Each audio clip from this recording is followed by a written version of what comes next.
Fighters को मार गिराया है, उनके चॉपर्स को मार गिराया है, तो इसमें क्या कितनी सच्चाई है, क्या हकीकत है, इस समय कुछ समझ में आ पा रहा है गौरव?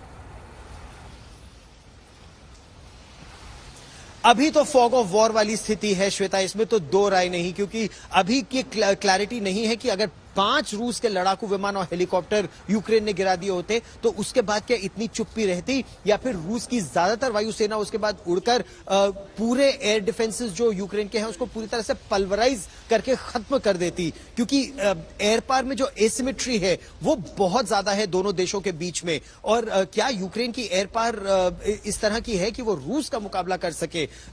जितने विशेषज्ञ हैं वो तो इस बात से इनकार करते हैं, और इसीलिए जो यूक्रेन के सांसद जिनसे आज तक और इंडिया टुडे की बात भी हो रही थी और यहां भी जो बातचीत है वो यही है कि वो न केवल अपनी एयर पार को बढ़ाना चाहते हैं बल्कि एयर पार के साथ साथ वो यूरोप से एयर डिफेंस को मजबूत करने की बात कर रहे हैं।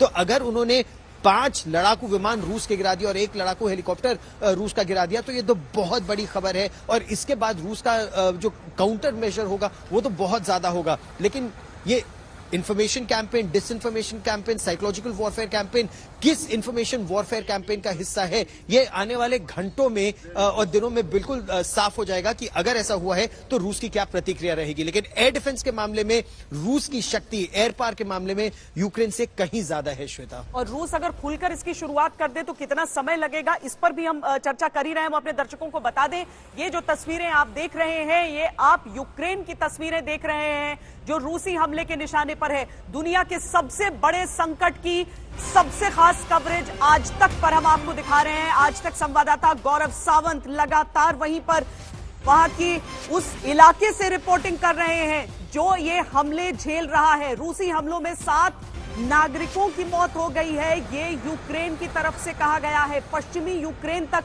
रूस की मिसाइल पहुंची है, यानी पूर्वी यूक्रेन जिसकी हम बात कर रहे हैं जहां पर फेस टू फेस दोनों फोर्सेस हैं, और पश्चिमी यूक्रेन की जहां हम बात कर रहे हैं जहां पर यूक्रेन ने कहा है कि उसने अपने नागरिकों को खोया है। 7 लोगों की मौत की बात यूक्रेन कर रहा है। पूरी दुनिया बस सधी सांसों के साथ इस समय इस पूरे संघर्ष को देख रही है, लेकिन केवल प्रतिबंधों से, सैंक्शन से यह मामला सुलझने वाला नहीं है। जिल दयाल, दुनिया को इसमें जब तक मिलिटरीली इंटरवीन नहीं करेगी तब तक यूक्रेन, जिसका बहुत हल्का पलड़ा लग रहा है, केवल एक इच्छा शक्ति पर लड़ने की बात आ जाती है, और दूसरी तरफ है रूस।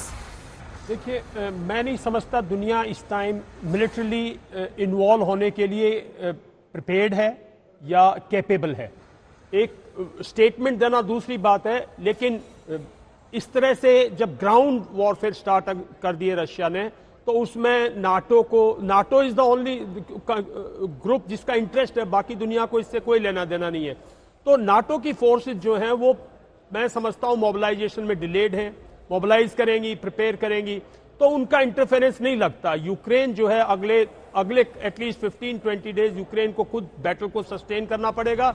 उसके बाद कहीं ना कहीं मैं समझता हूं, और अगर नाटो इन्वॉल्व भी करेगी तो नाटो के पास और सोर्सेज है ना। नाटो पहले नेवल ब्लॉकेड करे, नाटो एयर वॉरफेयर करे।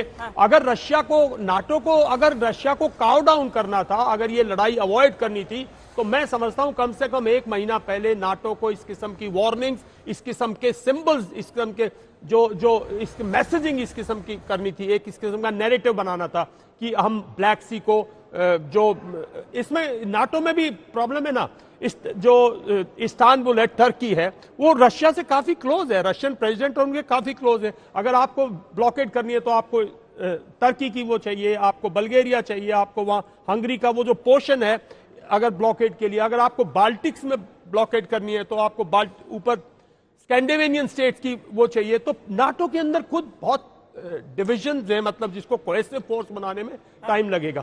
मैं समझता हूं श्वेता, ये सिर्फ इकोनॉमिक सैंक्शंस तक जो बाइडेन की स्टैंड है उससे ज्यादा नहीं जाएगा।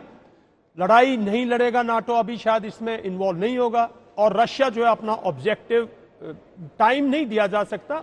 अगर ग्राउंड वॉरफेयर होगी, अगर कीव पे अटैक होगा तो फिर लंबा खिंचेगा, क्योंकि मैं मानता हूं कि प्रो पॉपुलेशन है, लेकिन जब अपनी ये एरिया बहुत सफर कर चुका, आपको हिस्ट्री में जाना पड़ेगा। देखो, सेकेंड वर्ल्ड वॉर में इस एरिया ने बहुत सफर किया है, पहले जब नेपोलियन आया था इसने बहुत सफर किया है। एक चीज भी है, यहां पे क्रम्बल करेगा तो एकदम क्रम्बल कर जाता है एरिया।